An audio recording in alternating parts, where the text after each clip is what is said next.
Magandang hapon sa ating lahat. Kami nga pala ang ikatlong pangkat at ang aming paksa patungkol sa pagpuri. Pero bago yan, gusto ko munang tanungin kung sino sa inyo ang nakakaalala sa mga huling paksa na tinalakay ni Binibining Dayan at Ginoong Balwang. Sino ang makapagbibigay? Hello, ma'am. Hindi sila nakinig. Yes.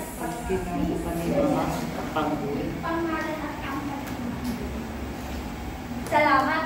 Ngayon, dumako na tayo sa aming paksa. Pang-uri. Sino ang makapagbibigay ng kahulugan ng pang-uri?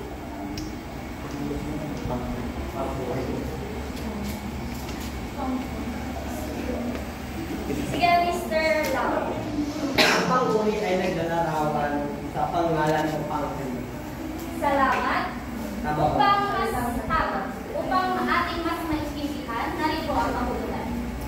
Pang-uri. Ang pang-uri ay bahagi ng pananalita na naglalarawan o nagbibigay turing sa pangalan at pangkalit. Sa madaling salita, ito ay naglalarawan kung ano ang anyo, kulay, hugis o katangian ng isang bagay, tao, hayop, lugar o pangyayari. Naintindihan po ba? Opo! Sino ang makapagbibigay ng halimbawa? O gusto nyo ako muna ang magbigay bago kayo? Isa ko. Sige, Miss Dayan. Maputi. Maputi. Maputi. Sino ba? Maganda? Sino ba? Matapay. Maaliwalas. Maaliwalas. Mabaho. Masaya, matalino, mabaho. Ayan, kung gagamitan natin ng panguri ang pangungusap, sino ang makapagbibigay ng halimbawa? Mr. Lamy. Matalino ang iyo. Tama. At sino ba ang makapagbibigay ng halimbawa? Maliban kay Mr. Lamy. Ako ay mabaho. Narito ang ibang halimbawa.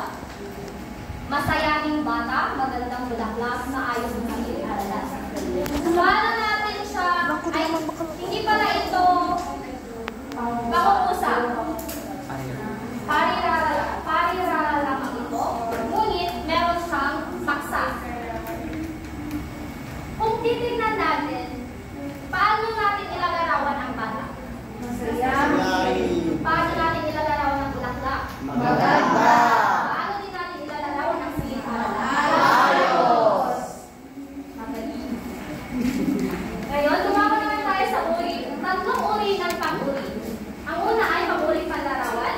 Sunod, pang-uring pamilang. Ikatlo, pang-uring pantan. Na siyang ibibigay kahulugan ni Miss Montao. Lumako naman tayo sa pang-uri ng pang-uri. Ang pang-uri ng pang-uri ko ay may tatlong uri. Una ay ang pang-uring panlarawan.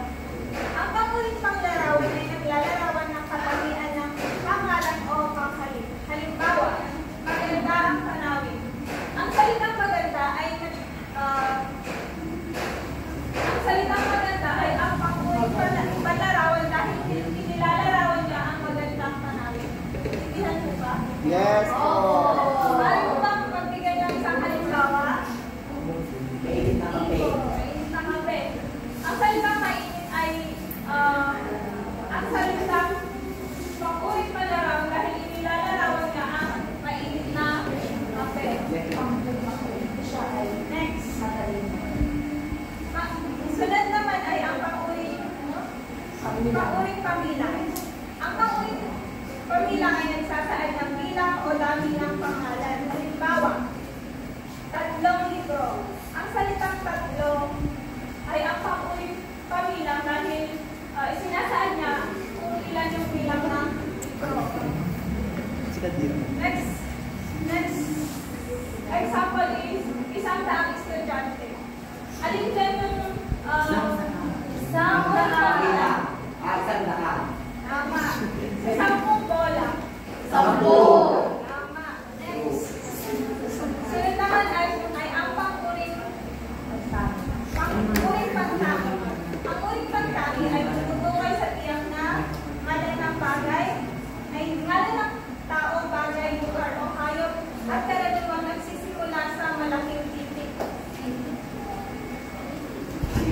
Sound. Nagsisimula sa malapit. Sounds So, fun. halimbawa, Pilipinong puro. Ingles na wika. Ito yung parang tiyak na. So, yun. Next. Bago natin pagpatuloy, gusto ko munang tumayo lahat upang magkaroon ng interactive or cooperative cooperation ng mga reporter sa mga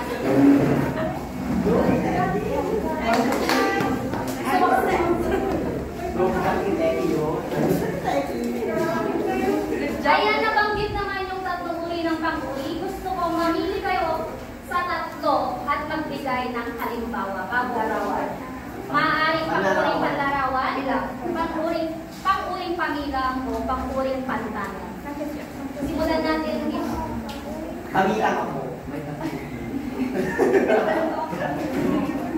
Kahit ano, kahit ano. Ano yun? Best. Maaaring pang-usap o parirawan. Sampung Basta ito ay Basta ito ay nasa pang-uring nasa tatlong uri ng pang-uri. 10 taon. 10 taon. At ilong.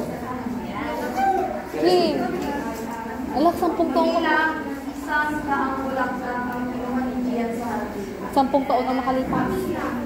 Pabilang. Sige, pabilang. Maaari na mo yung mga nakasagot. Kim. Pandarawan. Sunod. Anong uri? Pamila. Anong uri? Ay, nagbibilang. Isang daang bulaklak para kayo.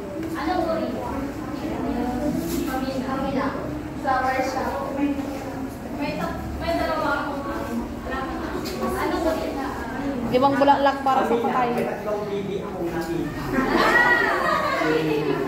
Pamilya. Pitong itong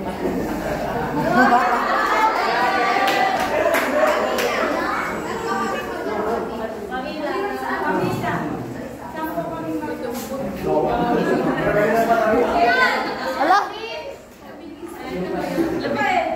Anin, sorry magkakapatid. Ano yung anong uri? Pamila. Ate, Miss Jessica ay maganda.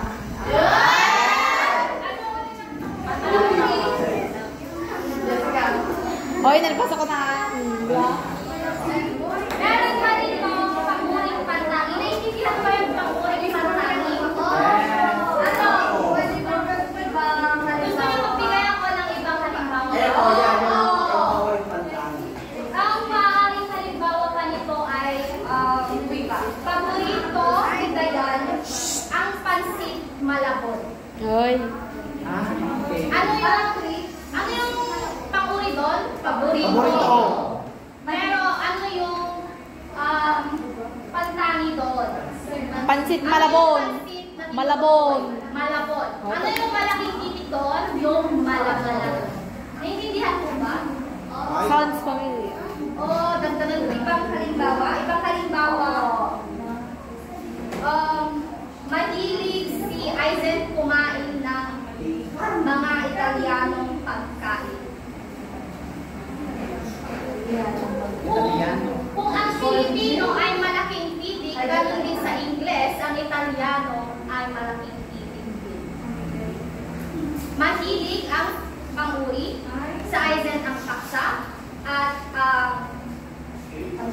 pantangi roon ay Italian. pagkain Italiano. Naiintindihan mo ba? Naiintindihan? Oo. Ipagpatuloy na natin. So, ayan. Ano nga ba ang kaanyuan? So, ano yung alam mo sa kaanyuan?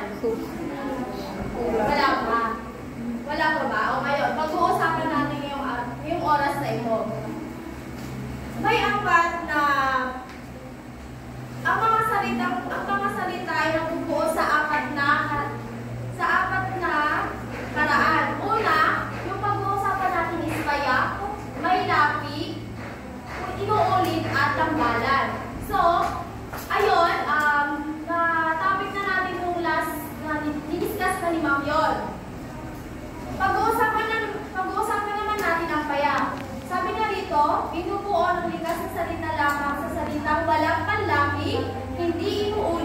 hindi tambalan. O sa simpleng salita, lamang. For example, sabi nga rito, init ang nararamdaman sa disyerto. Ano ang payak dito? Init, tama. So, sino gusto magbigay ng halimbawa dito sa payak? Payak, salitang ugat na walang unuan ng may lapi. Hindi tambalan, at saka Binubuo ng salitang ugat lamang. Init. Pero kung hindi siya payak, maaari mo siyang dagdagan ng lapi, mainit. hindi naman dito ulit yung ulan ng ulan. Kaya hindi So, ano yun? Kaya, consider na kaya. hindi. Kasi naulit yung dalawa. Ulan. May noun naman. Ulan. Ulan ng ulan.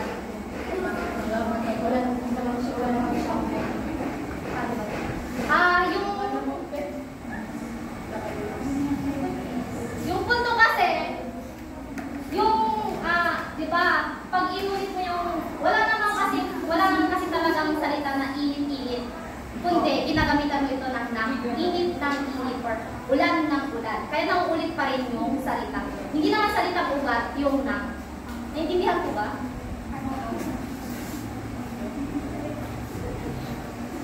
Next, susunod, may lapi.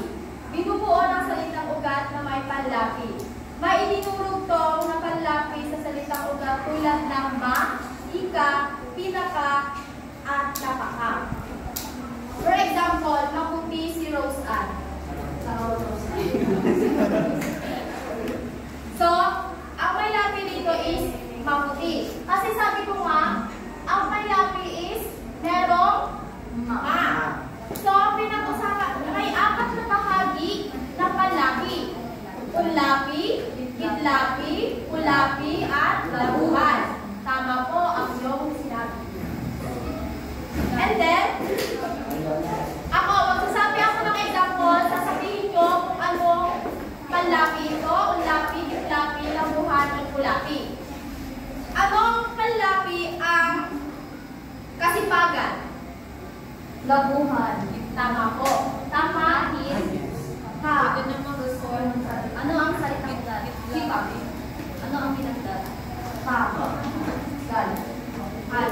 Galing. Palakpakan natin si Ate Dayan. Isa pa. Naligo. Anong panlapi ito? Ulapi. Lapi. Nasa? Tama po. So yan. Naintindihan niyo po ba ang may lapi? Opo. Opo, ma'am. Susunod. Inuulit. Inuulit ang inuulit na binubuo ang salitang ugat o salitang may lapi na may pag-uulit.